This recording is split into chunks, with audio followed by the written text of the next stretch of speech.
Cuando la brisa me llega, se siente hermoso.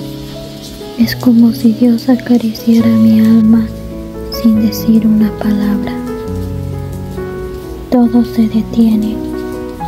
Mi mente, mi cansancio y mis pensamientos. Solo quedo yo en silencio, recibiendo de su paz. Y entiendo que a veces no necesito respuestas, sino su presencia.